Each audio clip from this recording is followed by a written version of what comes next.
प्रकृत कथा कह गले यहाँ जहाँ जना पड़ी रेवेन्यू लैंड आउ ये सब दायित्व हूँ फरेस्ट डिपार्टमेंट जहाँ भी जंगल अच्छी सुरक्षा करार मु मानुछि फरेस्ट डिपार्टमेंट रे बहुत ईमानदार साधु व्यक्ति भी अच्छा किंतु किसी असाधु व्यक्ति किंबा ऊपर अधिकारी हो कि तल कर्मचारी हो किसी असाधु थवा जो ये सब कार्य संभव हो पार्छ किछि मात्रा से असाधु व्यक्ति जो एड़े घटना गुड़ा घटुची आउ खबर जाई पारनी किंबा ऊपर अनुमति अनुसार ए प्रकार घटना घटुची आउ जो किसी प्रकृति प्रेमी लोक खबर देले फरेस्ट डिपार्टमेंट तो यहाँ जानी पार्लानी जब खबर देवा पर डिपार्टमेंट जाइए जहाँ सीज कर गछ एरिया कटा गंडी गुड़ाक किंतु यहाँ पूर्वर कहीं हो पारनी ये जिनटा दृष्टिगोचर से कहीं हो पारनी कहीं ना कहीं तो दायित्व अच्छा से से मैंने कौन कर जिनटा एत मात्रा कौन गोटे सांगे गोटे अधघंटा घंटा तो कटि जाए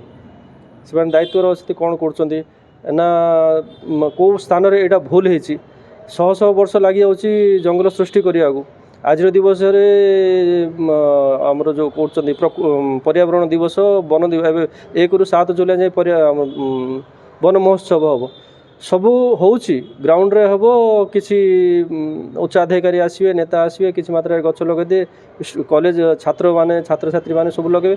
किंतु से प्रकृत शिक्षा गछ गोटे लगेबार आउ बड़ कर बचार जदि से भितर से भाव आसो आउ केते कष्ट लगुच ताहले सेमान ही से गछर से जंगल सुरक्षा देवे। द्वितीय जिनस है ग्राम रे जो गाँ पाखे होची सेमान भितर भी सचेतन ना सबूरे आज जमी पैसाटा गोटे कैंसर टाइप रही समस्त दरकार अर्थ उपार्जन प्रकृति सहित कहार प्रेम ना कहीं प्रकृति नष्ट हेले तार परिणामटा कौन से जापारना से गछ ही आमको बचापी ऑक्सीजन दूची किंबा जो भूमंडल आमर जो ओजोन लेयर अच्छी से ओजोन लेयर केवल ही यही वृक्ष द्वारा ही सेटा बंची रोचे। आज अनेक स्थान विश्व में होल हो गलानी ओजोन लेयर स्तर कमी कमी गलानी आमको एबे कोरोना भी देखा जो 2020-2021 जो जंगल अच्छे जो गाँ गहली अच्छा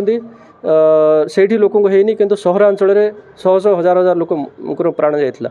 ए सबू से प्रकृति जन पड़ो कि ए प्रकृति नष्ट हवा द्वारा ये गोटे गछ द्वारा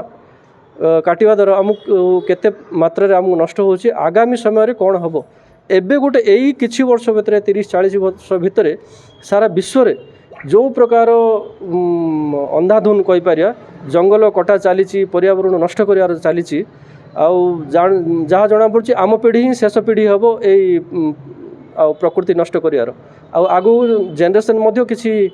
ऑक्सीजन सिलिंडर धरी चलो से परिस्थिति आसीगला जो गछ कटा कहले पारतड़ा पंचायत पाखे अंबाझर अच्छी तो ये विषय मुझे आपको अवगत हली तो या पूर्व तो सूचना आम पाइन पर्यटन तो पाइला जेहेतु आप कहते यहाँ फरेस्ट लैंड रेवेन्यू लैंड बोली तो प्रथम तहसीलदार को जो यूडीकेस कर सबमिट कराई वेरीफाई आम करूँ यहाँ एक्चुअली लैंड स्टेटस कौन अच्छी शेड्यूल कौन अच्छी केते लैंड फरेस्ट एरिया जाऊँगी केते लैंड रेवेन्यू लैंड अच्छी पाइला यूडीकेस कौन कौन डिटेल्स अच्छी केते काट सीज आम अनुधान करूँ निश्चित भाव में जो मैंने इनवल्व होती एक्शन नेबार व्यवस्था रही तो जदि आईआईसी पाखे रिपोर्ट सबमिट हो तो निश्चित भाव में jointly police team revenue team जाकि तर्जमा करेंगे जी रेवेन्यू लैंड जी गछ कटा हो कि जी सीज हो निश्चित भाव एक्शन निया एफआईआर जदि कौन लोकर ना मेंशन ना निश्चित भाव में इनक्वारी करके जो मैंने सामिल अच्छा एक्शन निया या पूर्व आप जानते हैं किंचिलिंग किसी गछ कटा होता फरेस्ट लैंड रे जाऊला बोली जहाँ आम रिपोर्ट पाइचु कि रेवेन्यू लैंड में जब किसी गछ थी आम रिपोर्ट करूँ जो आरआई अच्छे सेपटे किंचिलिंग आम जो आरआई आम अच्छा नारायणपुर से इनक्वारी कर तो ये आम जब कौन लोक ये सामिल अच्छे निश्चित एक्शन निजी फरेस्ट लैंड जाऊनी यूडीकेस करके डिपार्टमेंट तरफ रेवेन्यू को हैंडओवर कर व्यवस्था रही से एंटायर लिस्ट ऑफ सीजर कौन कौन आइटम सीज होती कौ कौ लोक डाउट कर मेंशन कर फर्दर इनक्वारी करके प्रॉपर एक्शन निजी कारण जेहेतु मूल्यवान वैल्यूएबल स्पेसीज रोचे आजिकल आप जानते शाल गछ विरल होगा तो ताकू नहीं जदि किसी निश्चित भाव में आम अनुधान करूँ और एक्शन नेବାକୁ चेष्टा करूँ। पारतड़ा ग्राम एक घटना आम नजर को आसाला सका एक्चुअली सेठारे आमर जो रोड साइड रही है रेवेन्यू लैंड आम स्टाटस अच्छे रेवेन्यू स्टाटस लैंड से गुड़ाक जो गछ गुड़ा अच्छी तार आम स्टाफ मैंने इनक्वारी करते सेठारे से गछ 3टी गछ शाल गछ 3टी कटि आकाशिया 3टी गछ कटि पाइले ଯେହେତୁ ସେଇଟା ରେଭେନ୍ୟू ଲ୍ୟାଣ୍ଡ ଅଛି ସେଇଟା ଇମିଡ଼ିଏଟଲି ତହସିଲଦାରଙ୍କ ଇନଫର୍ମେସନ୍ ପାଇଁ ତହସିଲଦାରଙ୍କୁ